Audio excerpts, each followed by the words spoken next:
They asked the hitman about you. Yeah, you.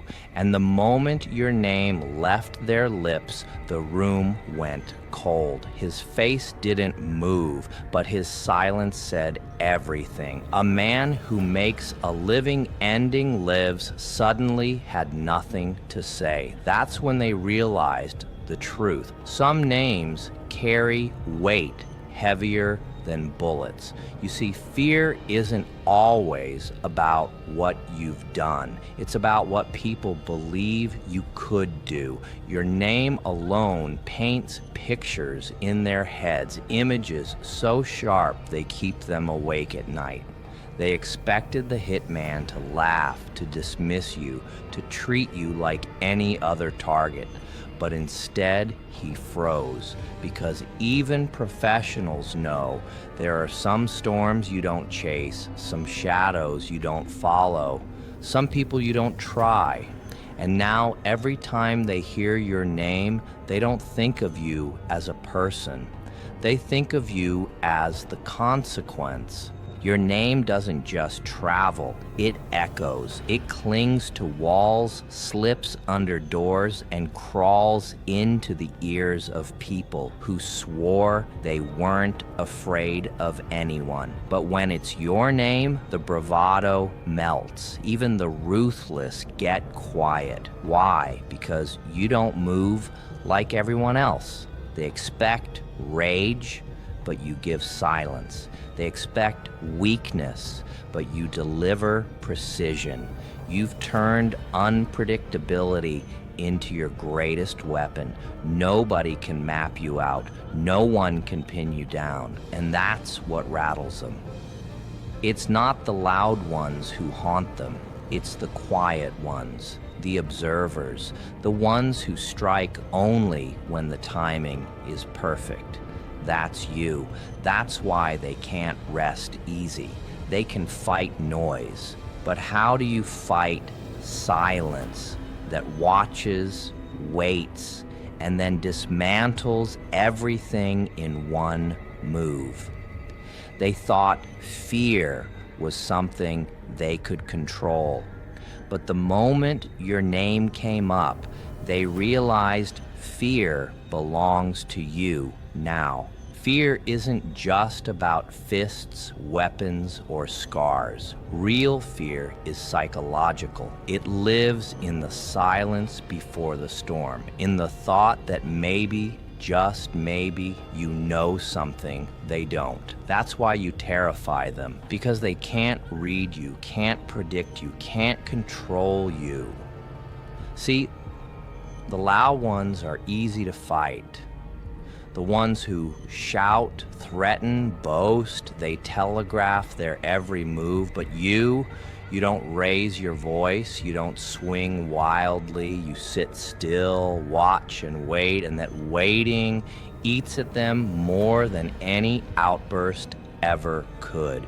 You turned setbacks into lessons, pain into strategy, losses into fuel. Every scar became a story they'll never understand. And now, when they see you, they don't just see a person, they see the unknown. And nothing rattles a human being more than facing the unknown. Because fear isn't about what they see, it's about what they imagine you're capable of.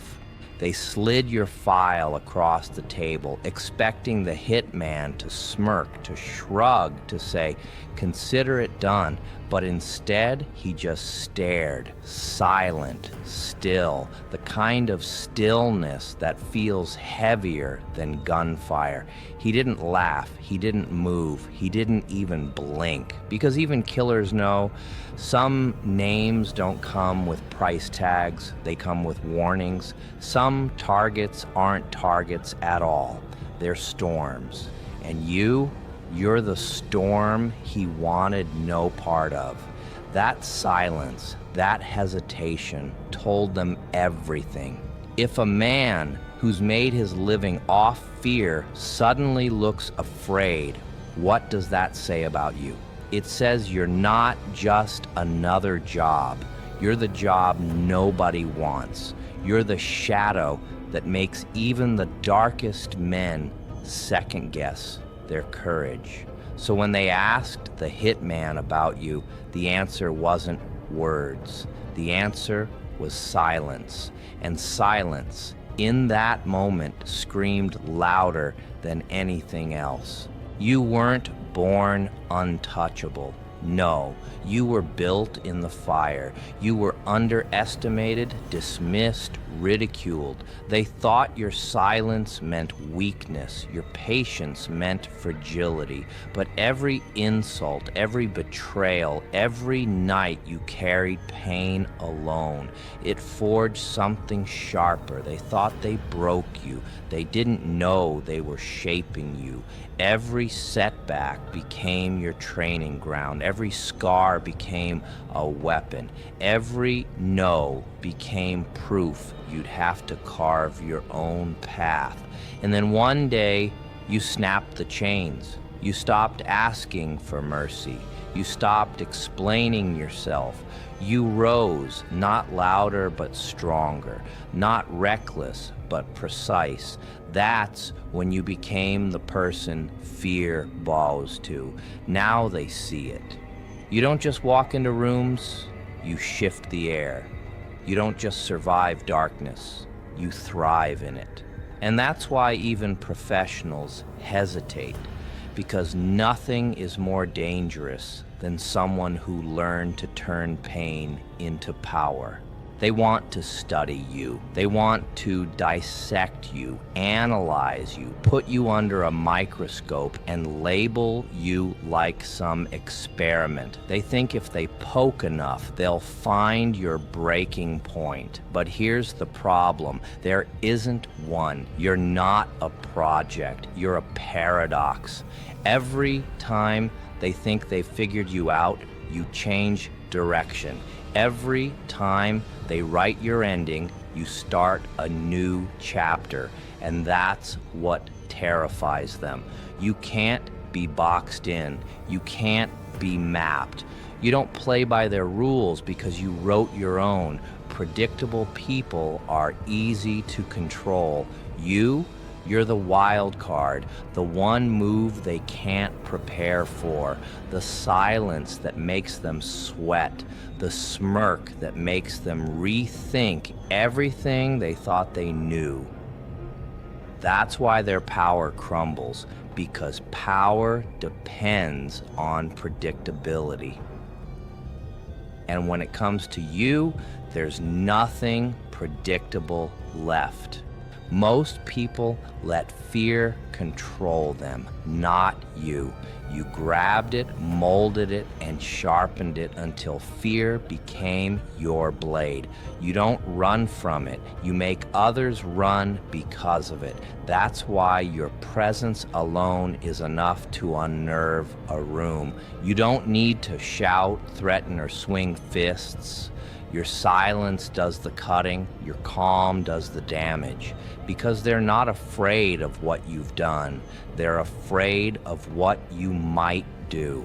Fear of possibility is heavier than any reality. Every time they see your face, every time they hear your name, it isn't just you they think of. It's every move you could make. That uncertainty eats at them, haunts them, drains them. You didn't just master fear, you weaponized it.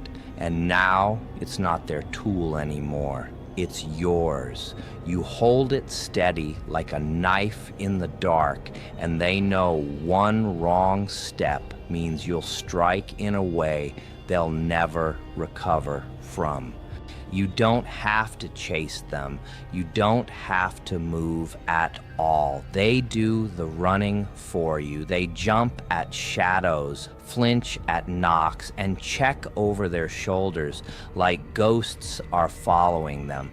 But it's not ghosts. It's you. You became their insomnia, their paranoia, their silence at dinner tables. Every time their phone rings from an unknown number, their pulse spikes.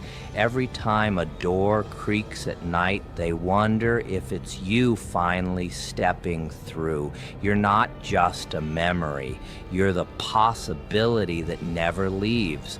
And the beauty is, you don't have to act. Just existing, just breathing, just letting your name circulate is enough to collapse their peace. You don't strike often, but when you do, it's surgical, precise. Enough to remind them that their nightmares are rooted in truth. You live in their minds because you earned that space. And the rent they pay, it's fear. They asked the hitman about you, and that was their first mistake. They expected answers. What they got was silence. And in that silence, they finally understood. You're not a target, you're a storm. Not a victim, but a consequence. Not a name, but a shadow they'll never escape. Now they can't sleep. They can't relax, they can't breathe without wondering if you're behind the next door, the next call, the next twist in their unraveling. The hitman didn't refuse because he was weak. He refused because even killers know some storms don't leave survivors. And that's you. The one they underestimated, the one who turned fear into a crown, the one whose presence is punishment enough. So when they whisper your name now, it's not in anger, it's not in mockery, it's in fear. Because once they asked about you, they guaranteed they'd never sleep again.